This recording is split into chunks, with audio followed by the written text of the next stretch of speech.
Praise the lord.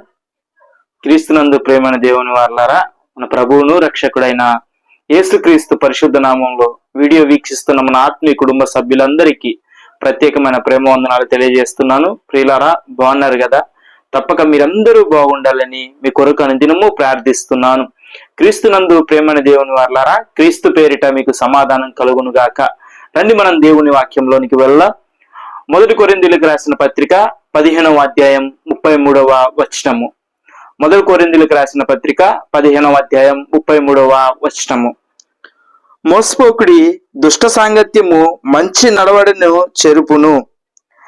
క్రీస్తునందు ప్రియమైన దేవుని వారలారా, చదవబడినటువంటి మూలవాక్యంలో మోసపోకిడి దుష్ట సాంగత్యము మంచి నడవడిని చెరుపును అని వాక్యము ఇలా సెలవిస్తుంది. అయితే అపోస్తుడైన పౌలు గారు కొరింథీ సంఘానికి పత్రిక రాస్తూ లేఖ రాస్తూ దుష్ట సాంగత్యము మంచితనాన్ని చెరిపేస్తుందని రాస్తున్నాడు. అసలు ఈ దుష్ట సాంగత్యము అంటే ఏంటో చూద్దాం. దుష్ట అంటే చెడ్డ అని అర్థం, సాంగత్యము అంటే సహవాసము, స్నేహము అని అర్థం. అయితే క్రీస్తునందు ప్రేమైన దేవుని వారలారా, జాగ్రత్తగా ఆలకిస్తే చెడ్డ స్నేహము అన్నది మంచి నడవడికను చెడిపేస్తుంది అని వాక్యంలో రాయించి పెట్టారు. అయితే ఇప్పుడు ఈ రోజు ఎందుకు మాట్లాడుతున్నామంటే ఈ అంశం మీద, ఫర్ ఎగ్జాంపుల్ మనం చూస్తే ఒక 10 టమాటాలు ఉన్నాయనుకోండి. ఆ 10 టమాటాల్లో బాగా చక్కని టమాటాలు అయితే ఒక కుళ్ళిపోయిన టమాటా దాన్ని తీసుకొచ్చి దానిలో వేసామనుకోండి, ఏమవుతుంది? అన్ని కూడా కుళ్ళి అయిపోతాయి.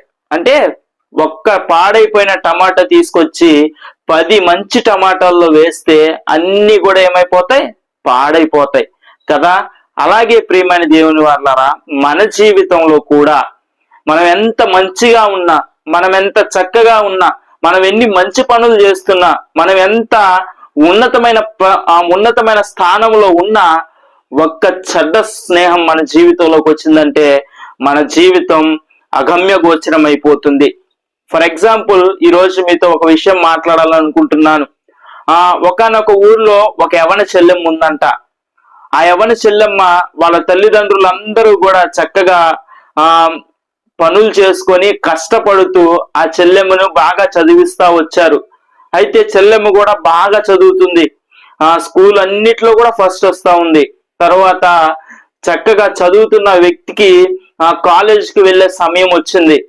స్కూలింగ్ అంతా కంప్లీట్ అయిపోయి కాలేజ్కి అడుగు పెడుతున్న సమయంలో అదే కాలేజీకి చెందినటువంటి ఒక వ్యక్తి పరిచయం అయ్యి ఆ పరిచయం కాస్త బాగా ఎక్కువ సన్నిహిత్యంగా మెలుగుతూ ఉన్నారు. అయితే ఆ యొక్క అమ్మాయి చెడ్డ స్వభావం కలిగిన అమ్మాయి, బాగా లోకానుసారమైనటువంటి వ్యక్తి. అయితే భయంకరంగా చెడు స్వభావం కలిగిన వ్యక్తి, భయంకరంగా అనేకమైన దుర్లాభాలకు చెందినటువంటి వ్యక్తి. అయితే ఈ యొక్క చెల్లెమ్మ ఏం చేసిందంటే, ఇద్దరు కూడా సన్నిహిత్యంగా ఉంటున్నారు. ఆ అమ్మాయి ప్రేమిస్తుందని, ఇతరులతో బాగా మాట్లాడుతుందని ఆ అమ్మాయిని చూసి ఈ చెల్లెమ్మ కూడా నేర్చుకోవడం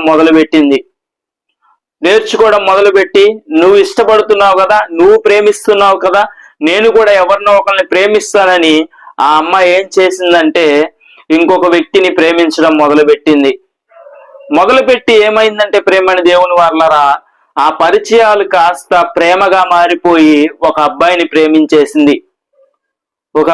ప్రేమించేసి ఆ అబ్బాయి ఏకాంతంగా కలుద్దాం రమ్మని పిలిస్తే ఈ చెల్లెమ్మ వెళ్ళడం వలన గర్భం దాల్చిన తరువాత ఏం జరిగిందంటే ప్రేమని దేవుని వారలారా, ఇంత గర్భం వచ్చిన తర్వాత మరి అటు ఇటు అందరికీ తెలుస్తుంది కదా. ఆ నోట ఈ నోట పడి వాళ్ళ తల్లిదండ్రులకు కూడా తెలిసింది. వాళ్ళ తల్లిదండ్రులు బాగా పరువు కలిగినటువంటి వారు. అయితే తల్లిదండ్రులు ఏం చేశారంటే ఆత్మహత్య చేసుకొని చనిపోయిన తర్వాత ఇంకా మిగిలింది ఎవరండి? ఆ అమ్మాయి ఒక్కతే ఉంది. తర్వాత ఏమైందంటే స్నేహితురాలు వెళ్ళిపోయింది, ప్రేమించిన వ్యక్తి ఉద్యోగం పేరుతోటి విదేశాలకు చెక్కేశాడు. అయితే ఈ అమ్మాయి ఒక్కతే మిగిలిపోయింది. అంటే ప్రేమైన దేవుని వారలారా, ఒక్క స్నేహము మొత్తము కూడా చెరిపేస్తుంది. ఒక్క చెడ్డ స్నేహము మన జీవితాన్ని తారుమారు చేస్తుంది. అందుకే పౌలు భక్తుడు ఇలా రాయించి పెట్టాడు, దుష్ట సాంగత్యము మంచి నడవడికను చెరుపును అని. ప్రియమైన దేవుని వారలారా, ఈరోజు మన జీవితంలో కూడా ఎలాంటి పరిస్థితుల్లోనైనా, ఎలాంటి సిచ్యువేషన్స్ లో అయినా, అది స్కూల్స్ లో కావచ్చు, కాలేజెస్ లో కావచ్చు, లేకపోతే మనం చేసే ఉద్యోగాల్లో కావచ్చు, మనం చేసే వ్యాపారాల్లో కావచ్చు, మనం చేసే పనుల్లో కావచ్చు, ఎక్కడైనా కానీ మనకు చెడ్డ స్నేహాలు అనేవి ఉండకుండా చూసుకోవాలి. మంచి స్నేహితులతోనే అవిశ్వాసికి విశ్వాసతో పొంతనేలా అని వాక్యంలో రాసిపెట్టి ఉంది. దుష్టుల ఆలోచన చొప్పున నడువక, పాపుల మార్గాన నిలువక, అపహాసకులు కూర్చుండ చోట కూర్చుండక, యెహోవా ధర్మశాస్త్రమందు ఆనందించుచు దీవారాత్రము దానిని ధ్యానించువాడు ధన్యుడు అని వాక్యంలో ఉంది. ఈ రోజు నీ సాంగత్యము, నీ స్నేహము, నీ సన్నిహిత్యము ఎలా ఉందో ఒకసారి జ్ఞాపకం తెచ్చుకోమని ప్రియమైన దేవుని వారలారా జాగ్రత్తగా ఆలకించమని క్రీస్తు పేరిట మీకు తెలియజేస్తున్నాను. వ్యర్థమైన ముచ్చట్లతోటి, ముసలమ్మ ముచ్చట్లతోటి అరుగుల మీద కూర్చొని ఎలా పడితే అలా జీవిస్తున్నావా? ప్రార్థన అంటే ఏమిటో తెలియకుండా, వాక్యం అంటే ఏమిటో తెలియకుండా, నీ జీవితంలో సరైన గమ్యము లేకుండా జీవిస్తున్నావా? అయితే నా దేవుడు ఈరోజు హెచ్చరిక చేస్తున్నాడు, ఈ రోజైనా నీ బ్రతుకు మార్చుకో. నిజమైన స్నేహితుడు మనందరి కొరకు ప్రాణము పెట్టిన నజరేయుడగు దేవుడు. క్రీస్తు పేరిట మీకు సమాధానం కలుగును గాక. ఆమేన్.